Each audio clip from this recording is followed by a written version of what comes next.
नमस्कार, मी शिवानी लकडे. Pune prime news मध्ये आपलं स्वागत. नवी मुंबईतल्या करावे गावात मागच्या काही दिवसांपासून वास्तव्यास असलेल्या आणि कोणतेही अधिकृत पेपर नसलेल्या 7 बांगलादेशी नागरिकांना अटक करण्यात आली आहे. यात 4 पुरुष आणि 3 महिलांचा समावेश आहे. गुप्त माहितीच्या आधारे पोलिसांनी काल 27 सप्टेंबरला सापळा रचून 7ही जणांना ताब्यात घेतलं. हे 7ही जण बांगलादेशी असून चोर वाटेने ते भारतात आले होते. पुढील तपास आणि कारवाई सुरू आहे. या प्रकरणी अधिक माहिती सहाय्यक पोलीस आयुक्त अजय कुमार लांडगे यांनी दिली आहे.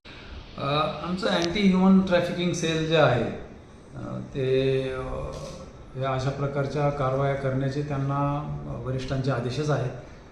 अँटी ह्युमन ट्रॅफिकिंग सेलचे ACP धर्मराज बनसोडे यांच्या नेतृत्वाखालील पथक सिनियर PI पृथ्वीराज घोरपडे आणि API अलका पाटील आणि त्यांचा स्टाफ यांना एक माहिती मिळाली की करावे गावामध्ये काही बांगलादेशी घुसखोर नागरिक वास्तव्यास आहेत आणि ते सकाळी 5:30-6च्या सुमारासच कामावर निघून जातात, रात्री उशिरा परत येतात. त्यामुळे त्यांच्यावर अद्याप संशय कुणी घेतलेला नाही.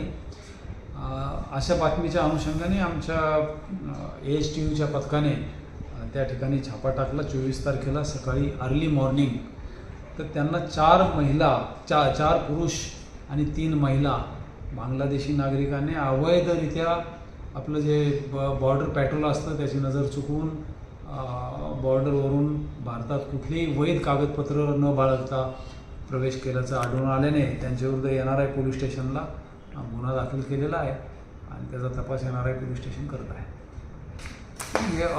अवैधरित्या भारतात प्रवेश केलेल्या नागरिकांविरुद्ध कारवाई करणे ही सततची प्रक्रिया आहे.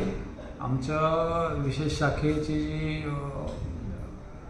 पासपोर्टची टीम आहे त्यांनी अशा प्रकारे अनेक नायजेरियन, बांगलादेशी आणि इतर देशाचे नागरिक जे अवैधरित्या किंवा त्यांचं व्हिसाची व्हॅलिडिटी संपल्यानंतर अवैधरित्या वास्तव्यास आहेत अशा लोकांविरुद्ध भरपूर कारवाई केलेली आहे आणि सतत चालू राहणारी प्रोसेस. पाहत रहा पुणे प्राईम न्यूज.